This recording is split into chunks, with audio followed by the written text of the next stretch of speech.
नमस्कार साथियों, Richpal study point के यूट्यूब चैनल पर आपका स्वागत है। और हम मैथ पढ़ रहे थे।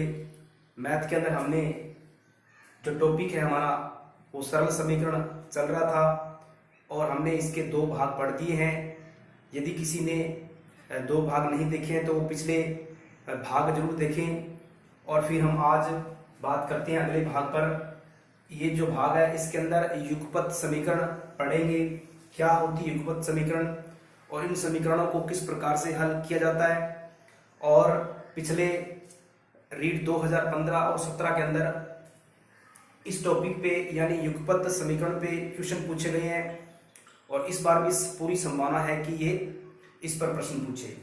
अब देखिए, सबसे पहले देखिए क्या होता है कि जब हम बात करते हैं कि कोई समीकरण है, अगर ऐसी कोई समीकरण है, अगर उसके अंदर दो या दो से ज्यादा अगर चर है, दो या दो से ज्यादा उसमें चर है, ठीक है, आप समझते हो चर यानी एक्स वाई जेड जो भी कोई ऐसी समीकरण है उसके अंदर दो या दो से ज्यादा उसमें चर हैं और साथ में क्या है उनकी जो घात है, चरों की घात एक हो, चरों की घात एक है तो वो कहलाएगी सरल समीकरण।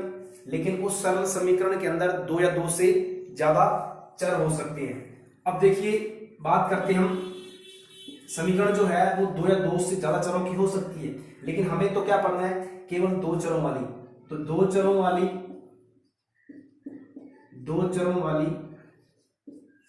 सरल समीकरण, दो चरों वाली सरल समीकरण और जो युग्म में हो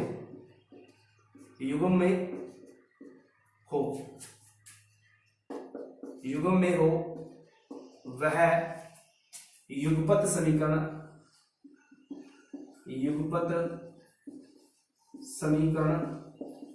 कहलाती है।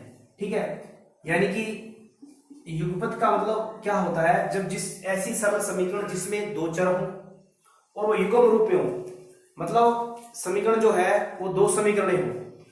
अब देखिए, युगपत समीकरण जो है वो किस प्रकार से होती है। अब देखिए, ये इस प्रकार से होती है, ax plus b y plus c बराबर 0, इस प्रकार से होती है। x का गुणांक a होता है, y का गुणांक b होता है और यहां पर अचर राशि होती है और बराबर में 0। ये समीकरण का रूप है। इसको हम दो चरों वाली सरल समीकरण भी कह सकते हैं, ये दो चरों वाली रेखिक समीकरण भी कह सकते हैं, क्योंकि सरल जो है वो रेखिक रूप में है। ठीक है, इनकी घात एक एक है तो इसको हम दो चरों वाली रेखिक समीकरण भी कह सकते हैं। युगपत समीकरण या फिर रेखिक समीकरण जो है इसके कुछ रूल्स हैं, यानी इसके अंदर दो चरों का मान किस प्रकार से निकाला जाता है और किन किन बातों पर निर्भर करता है ये मान। तो देखिए, अगर आपके सामने इस प्रकार से अगर पहली युगपत समीकरण है तो निश्चित रूप से इसके जो गुणांक होंगे, देखिए x का गुणांक a होता है, y का गुणांक b होता है, ये अचर c है। तो देखिए, मैं x का गुणांक यहाँ a1 ले लेता हूं या b1 और ये c1। ठीक है, अब देखिए, मैं दूसरी समीकरण एक और लेता हूं, समीकरण जिसका गुणांक a2 है, b2 और c2 बराबर 0। ये दूसरी समीकरण है। ये दोनों समीकरण युग्म रूप में हैं, जोड़े के रूप में हैं, इसलिए इसको युगपत समीकरण कहते हैं। अब देखिए, ये दो समीकरण हैं, इनके x के गुणांक अलग हैं, y के गुणांक भी अलग हैं और अचर राशियां भी अलग हैं। अब देखिए, किस कंडीशन में, देखिए इन गुणांकों के आधार पर चर जो है x और y जो है इनके मान निर्भर करते हैं। अब देखिए, अगर यहां पर देखिए पहली कंडीशन, इसके अंदर दो चर हैं, वो दो चर जो है वो दो चर दो समीकरणों को, जो युग्म रूप में समीकरण है, युग्म समीकरण को संतुष्ट करेंगे। जैसे एग्जांपल, इसका जो रूप होता है ax plus b y plus c बराबर 0। समीकरणें जो होगी युगपत वो युग्म रूप में होगी मतलब दो समीकरणें होगी। जैसे ये पहली समीकरण होगी, एक दूसरी समीकरण हम लिख देता हूं। इसके जो गुणांक है a1 b1, ये अचर c, a2 b2 और c2, यानी कि दो समीकरणें होंगी, लेकिन उनके जो गुणांक होंगे, x का गुणांक a1 है, इसमें x का गुणांक a2 है, इसमें y का गुणांक b1 है, इसमें y का गुणांक b2 है, ये अचर है c1, ये c2। मतलब इनके गुणांक जो है अलग अलग होंगे, यानी दो समीकरणें अलग अलग होगी। और ये दोनों समीकरणें जो दो चर हैं, जो भी मान आएंगे, केवल विशिष्ट मान, इनके विशिष्ट मान के द्वारा ही दोनों समीकरणें संतुष्ट होगी। मतलब जो x और y का मान इसके अंदर लागू होगा, जो यानी x और y से मान से ये समीकरण संतुष्ट होगी, वही मान से ये समीकरण संतुष्ट होगी। ठीक है, तो ये होती है युगपत समीकरणें। अगर दो समीकरणें, दो सरल समीकरणें अगर वो युग्म के अंदर है, जोड़े के रूप में दे रखी है, तो वो होती है सरल समीकरण। अब देखिए, जो चर, जो इनके एक्स वाई के मान जो है, ये किस पर निर्भर करते हैं, यानी ये कब निकलते हैं और किस कंडीशन में इनकी प्रकृति होती है, हम पढ़ेंगे। अब देखिए आगे, तो बात करते हम आगे इनके मानों की। अब जैसे मैंने दो समीकरणें ले ली, a1x b1y प्लस c1 बराबर 0, a2x plus b2y plus c2 बराबर 0, ये दो समीकरणें हैं। इन दो समीकरणों में मुझे x1 का गुणांक a1 है, x2 का गुणांक, तो मैं गुणांक लूंगा। पहली कंडीशन क्या है कि यदि a1 बटे a2 बराबर b1 बटे b2 बराबर c1 बटे c2, तीनों ही अगर बराबर ना हो, हमें शुरू के दो चेक कर लेने हैं, तीसरा जो ऑटोमेटिक बराबर हो नहीं सकता। ठीक है, इसलिए मैंने तीनों लिख दिए गुणांक। आप चाहो तो इन दोनों को बराबर लिख करके नोट बराबर लिख सकते हो।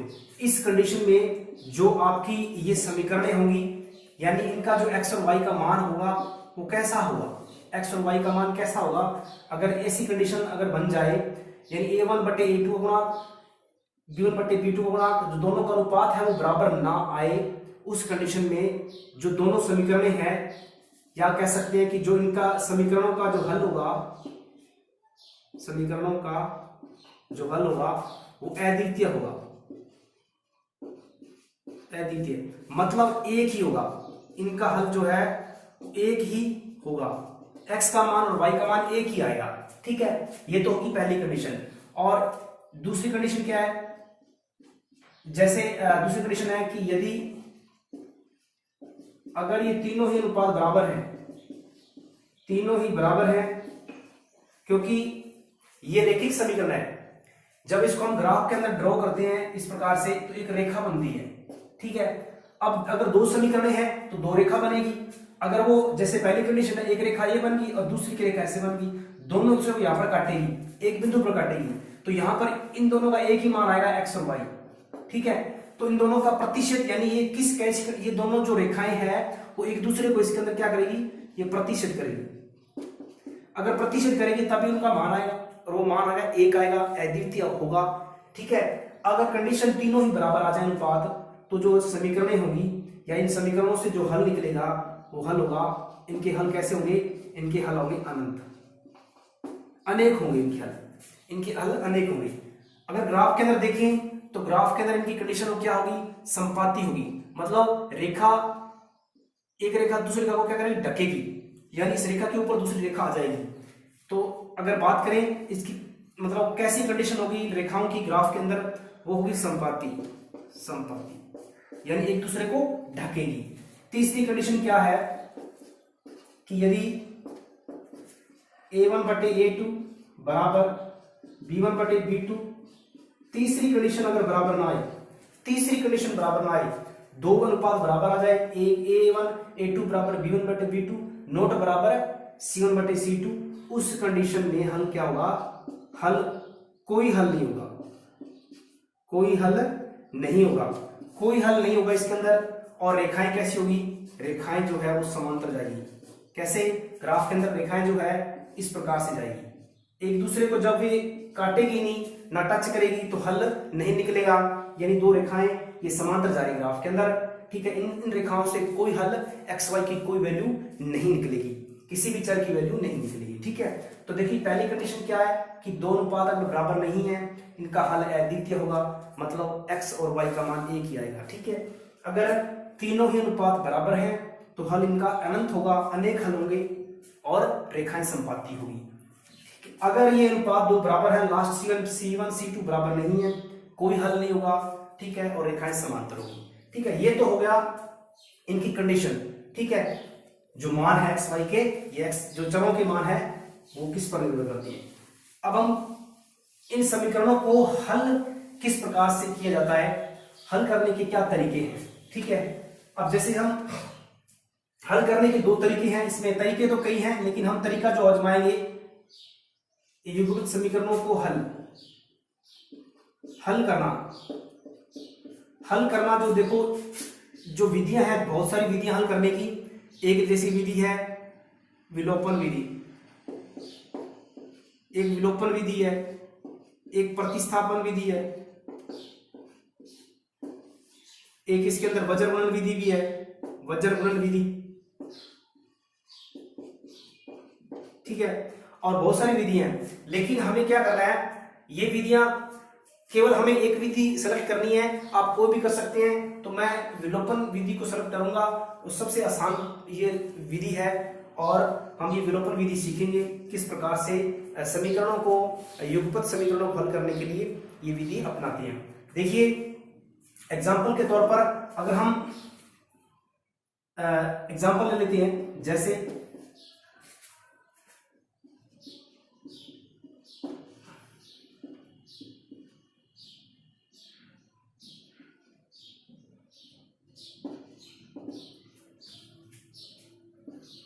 अब जैसे ये दो समीकरणें हैं, अब ये दो समीकरणें हैं और दो समीकरणें हैं, ये युगपत समीकरणें हैं, इनको हल करना है, यानी इससे एक्स और वाई की वैल्यू निकालनी है। ठीक है, अब देखिए एक्स और वाई की वैल्यू निकालना है तो विलोपन क्या करना है, आपको नंबर 1 और नंबर 2 आपको समीकरण को नाम दे देना है। क्या करना है, अब आपको चेक क्या करना है, पहले आपको ये थोड़ा चेक कर लें कि जो तीनों कंडीशन में आपको लिखवाई है, ये याद कर लें, आपके दिमाग में फिट होनी चाहिए कि ये जो हल है वो अद्वितीय हल इसमें आ रहा है या फिर संपाती हो रहा है या समांतर हो रहा है। देखो ये जो विलोपन मेथड है, ये आपके जो है वो केवल जब आप अद्वितीय हल निकल रहा है उस कंडीशन में निकलेगा। ठीक है, उस कंडीशन में विलोपन मेथड यहां लगेगा, क्योंकि समांतर के अंदर हल होता नहीं तो उसका तो हल होगा ही नहीं, करना ही नहीं है। संपाती के अंदर आप मर्जी चाहो इतने मान रख सकते हैं। ठीक है, तो हमें एक हल के लिए क्या होगा, यहाँ पर विलोपन मेथड में क्या करना है, आपको इनके गुणांक बराबर करने हैं। ठीक है, आपको गुणांक बराबर करने हैं, तो गुणांक देखिए इसके बराबर है, एक्स का गुणांक एक्स का गुणांक, वाई का गुणांक वाई का गुणांक बराबर है। अगर गुणांक बराबर है पहले से तो क्या करोगे आप लोग इनके चिन्ह देखिए, जुड़ रहे हैं घट रहे हैं, अगर आप जोड़ोगे ठीक है तो आपको चिन्ह बदलने की जरूरत नहीं है, अगर आप घटाओगे तो नीचे वाले समीकरण के चिन्ह बदलने पड़ेंगे। तो देखिए आप जोड़ोगे तो ये 4x हो गया और ये दोनों कट गए, यानी इसको हमने y के पद को विलोप कर दिया, इसलिए इसको विलोपन मेथड कहते हैं। बराबर में 10 और 6 16, यहां से देखिए ये 4 इसके बट्टे में जाएगा तो x बराबर 4 आ गया। ठीक है, अब x का मान, अगर x का मान आ गया तो अब x के मान को आप किसी भी समीकरण में रख दो y के लिए। एक नंबर ले लो आप, एक नंबर में जब आप x की जगह क्या रखोगे, 4 2 गुणा 4 प्लस 5y बराबर 10, 4 2 8 प्लस 5y बराबर 10, ये 8 उधर जाएगा तो 8 10 में से 8 गया 2, 5y बराबर 2 और y बराबर 2/5, तो ये मान हो गया। ठीक है, तो x और y के मान ये आ गए। तो आप इस प्रकार से विलोपन मेथड द्वारा हल कर सकते हैं। ठीक है, हम कुछ एग्जांपल और लेते हैं।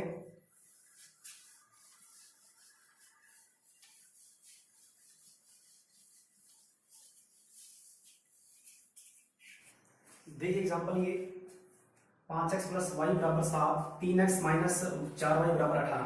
अब देखिए इसके अंदर आपको क्या निकालना है, x और y की वैल्यू निकालनी है, x का मान निकालना है और y का मान निकालना है, ये दो चर है। अब देखिए विलोपन मेथड से हम करेंगे इसको, विलोपन विधि से करेंगे। तो देखिए विलोपन विधि क्या होती है, यानी कि किसी एक चर के पद को गायब करना, ठीक है।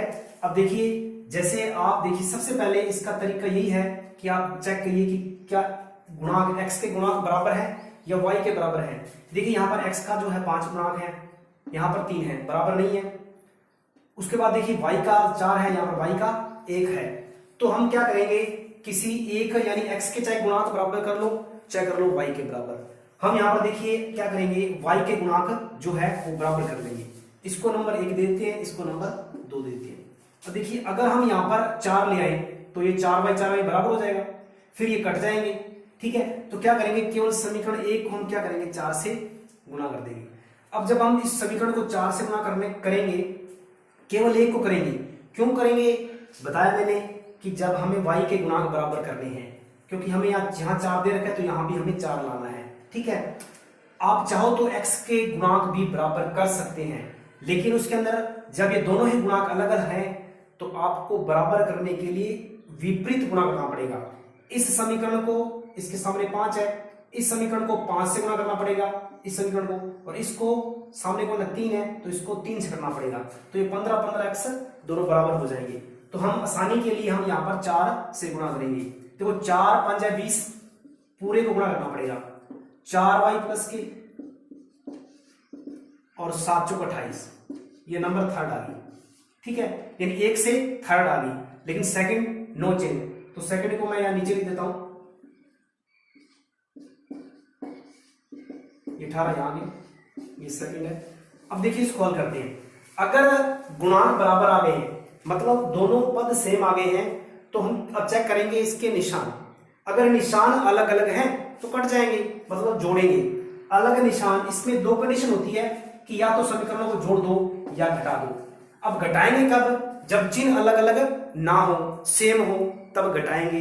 यदि चिन्ह पहले से अलग अलग हैं, मतलब एक पद प्लस का है एक माइनस का है, वो सीधे कट जाएंगे, मतलब ये कट जाएंगे। अब हम जोड़ेंगे समीकरणों को। देखो 20 और 3 कितना आया, 23।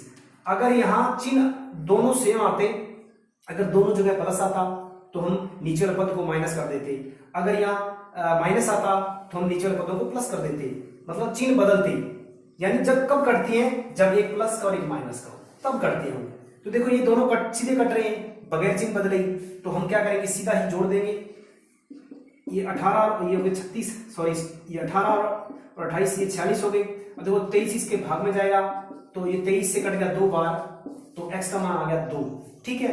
अब x का मान आप किसी भी समीकरण में रख दो और y की वैल्यू निकाल लो। तो समीकरण हम 1 लेते हैं, समीकरण 1 देखिए 5x प्लस वाई बराबर में 7, यहां पर हम 2 रखेंगे, 5 दूआ 10, 2 रख देता हूं मैं यहां पर, ये 5 दूआ 10, तो y बराबर ये 10 उधर जाके 7 में से घट जाएगा, माइनस का हो जाएगा। तो देखिए y बराबर क्या आ जाएगा, y बराबर यहाँ पर माइनस का 3 आ जाएगा, ठीक है।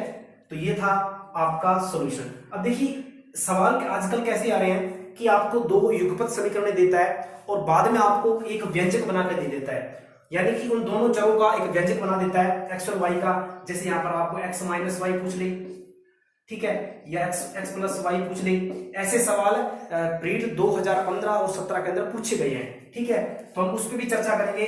तो देखिए आपको x और y की वैल्यू इसके अंदर रखो आप, तो क्या आएगा, x का मान 2 है तो 2 माइनस और माइनस का 3, तो ये 2 प्लस 3 माइनस माइनस प्लस, ये 5 हो जाएगा।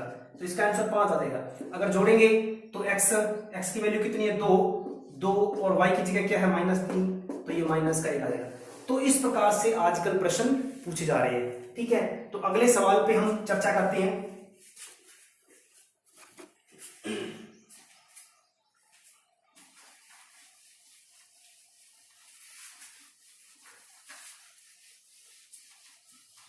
और अगर आपको वीडियो साफ नहीं दिख रहा है तो अपने पिक्चर की जो क्वालिटी है वो आप 360 या 480 पे करके देखेंगे तो आपको जो ये बोर्ड पे अक्षर है थोड़े साफ नजर आएंगे, ठीक है।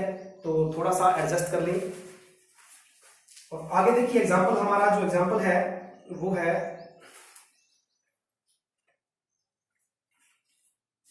एग्जाम्पल एक है 3x प्लस 2ky माइनस का 2 बराबर 0, 2x प्लस के 5y प्लस का 1 बराबर 0। अब इस सवाल के अंदर आपसे पूछा है कि k की वैल्यू क्या होगी। इसके अंदर k एक आ रहा है, k का मान क्या होगा। यहां पर देखिए k दे रखा है, ठीक है। तो देखिए ऐसे सवाल पेपर में आ सकते हैं, कोई बड़ी बात नहीं है, अच्छे सवाल है। तो हम सबसे पहले आपको मैंने बताई थी 3 कंडीशन, a1 बटे a2। अब देखो हम लगा के देखते हैं। देखो यहां पर a1 बटे a2 हम निकालेंगे। a1 जो है x का गुणांक होता है, इस समीकरण में ये 2 हो जाएगा, तो 3 बटे 2 हो जाएगा। उसके बाद में मैं चेक करता हूं b1 बटे b2, b1 बटे b2। अब देखिए b1 क्या है, यहां पर y को छोड़ दो, बाकी जो बच गया b1 है, तो 2k और यहां पर y को छोड़ दो 5 बच गया, ठीक है। अब कंडीशन चेक करते हैं। अब आगे इसके अंदर क्या, सवाल के अंदर क्या दिख रहा है कि आपसे सवाल में कंडीशन देगा कि जो है इसमें समीकरण में k का मान ज्ञात कीजिए यदि इनके हल जो है, इनका हल जो है वो हल केवल एक होगा। केवल क्या होगा, केवल एक होगा, केवल एक होगा। ऐसी कंडीशन आपको दी। यदि आपसे k का मान पूछे, ठीक है, इस प्रकार से समीकरण में, तो आपको एक कंडीशन दी होगी कि इस समीकरण में जो हल है उन हल का हल जो है केवल एक होगा, यानी इसका मान अद्वितीय होगा, तभी आप कंडीशन लगा सकते हैं, ठीक है। अब देखिए मैंने क्या किया, अद्वितीय के लिए आपको केवल 2 अनुपात काफी है, तो मैंने 2 अनुपातों को, हम जानते हैं कि अद्वितीय के लिए क्या है कि, सॉरी यहां पर इस सवाल के अंदर लिखने में मिस्टेक हो गई। यहां पर इनके हल जो है अनेक हैं, हल अनेक हैं, अनेक हैं, ठीक है, इनके हल अनेक है इस समीकरण के। तो हम क्या करेंगे, इनके किसी 2 अनुपातों को बराबर कर देंगे, क्योंकि क्या होती कंडीशन अनंत के लिए, ये कंडीशन होती है जिस समीकरण के अनेक हल हो उसकी कंडीशन a1 बटे a2 बराबर b1 बटे b2 बराबर c1 बटे c2। हमें 2 अनुपात लेने हैं, तो 2 अनुपात, पहले अनुपात का मान 3 बटे 2 बराबर 2k बटे 5, 2k बटे 5। अब देखिए यहां से k की वैल्यू आप निकाल सकते हैं। तो पहले हम क्या करेंगे, इस 5 को इधर भेज देंगे, 2 को इधर भेज देंगे, तो 5 दिए 15 और 2 ये हो जाएगा 2 2 4 बराबर k, तो 15 बटे 4 k की वैल्यू आ गई। तो इस प्रकार से भी सवाल आ सकते हैं, ठीक है। तो हम अगला एग्जांपल लेते हैं जो पिछली रीड के अंदर पूछे गए हैं, वो सवाल लेते हैं।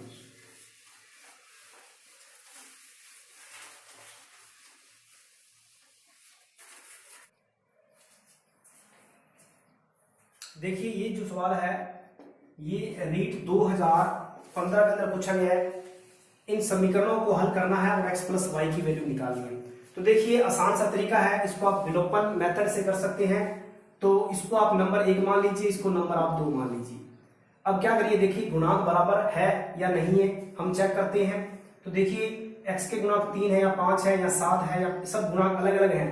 तो देखिए आप क्या करोगे, विपरीत गुणा कर दोगे, यानी आप इसको किससे गुणा करोगे, इसको अगर x के बराबर करनी है तो इसको 5 से करना है, और इसको आपने 3 से करना है। यानी जो सामने इसके सामने अगर 5 है तो इसको 5 से कर दो, इसके सामने 3 है तो इसको 3 से कर दो। अब देखिए इन दोनों समीकरणों से 2 समीकरणें और निकल कर आ जाएगी। तो 5 दिए 15x और 5 7 35 y, और ये 75 को जब आप करोगे गुणा 5 बार, तो 5 5 25 हासिल 2 और 5 7 35 और 2 37, तो ये समीकरण नंबर 3 आ गई।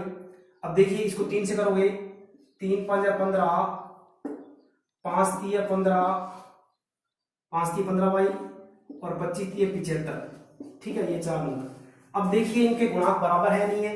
अब देखिए बराबर है 15x 15x, यानी 15 15 बराबर आ गए। क्या दोनों के गुणांक बराबर आने के बाद में चिन्ह चेक करने, हमें निशान चेक करने हैं, निशान अलग अलग है या नहीं है। तो इनके निशान अलग नहीं है, मतलब हमें क्या करेंगे, सेम निशान है तो घटाने पर, क्योंकि यहाँ माइनस आ जाएगा तो ये दोनों कट जाएगा। अगर यहाँ माइनस तो पूरे पे, इस पूरे पदों पे चिन्ह जो है बदलने पड़ेंगे। जो प्लस है उसको माइनस कर दीजिए और माइनस को प्लस, देखो ये प्लस है माइनस कर दिया, यहाँ पर माइनस है प्लस हो जाएगा, यहाँ पर प्लस है यहाँ माइनस हो जाएगा। अब देखिए दोनों कट गए, 15 में से 15 गए 0, प्लस का 35 और प्लस का 15। अब ये प्लस का 15 माना जाएगा तो ये 50y हो गई। अब देखिए ये घट कट जाएगा तो ये कितना हो गया 300 बच जाएगी। ठीक है, 375 में 75 जाएंगे 300, तो y बराबर में क्या देगा 50, इसके 0 0 काट दो आप तो 5 6 30 यानी 6 आ गया y का मान। ठीक है, अगर y का मान 6 है तो आप किसी एक समीकरण में y की वैल्यू रख दो और x का मान निकाल लो। तो समीकरण हम एक ले लेते हैं 3x प्लस 7y बराबर 75। आप कोई भी समीकरण ले लो चारों में से, यहां पर आप रख दो y की वैल्यू तो 6 7 42, 6 7 42 यहाँ 6 रखा, 7 42 गुणा कर दिया 7 से, तो ये 42 उधर घटेगा 75 में से, तो कितना बचेगा, ये 5 में से 2 गया 3 और ये 3 बच गया 3, तो ये कटेगा 11 से 33 है ना, तो x बराबर 11 आ गया। अब देखिए x का मान 11, y का मान 6, तो क्या करोगे आप इसके अंदर इसकी वैल्यू पुट कर दो आप लोग। ठीक है, तो जब आप यहां रखोगे तो x का मान 11 प्लस y 6 बराबर 17, इसका आंसर होगा 17। ठीक है, तो ये अच्छा प्रश्न था भाई। इस प्रकार के प्रश्न जो है पूछे जा रहे हैं भाई। अगला एक प्रश्न जो है रीट 2017 के अंदर जो पूछा गया वो उस पर भी चर्चा कर रहे हैं। वीडियो को अधिक से अधिक शेयर कीजिए, लाइक कीजिए। अगला देखिए क्वेश्चन जो है वो पूछा गया है,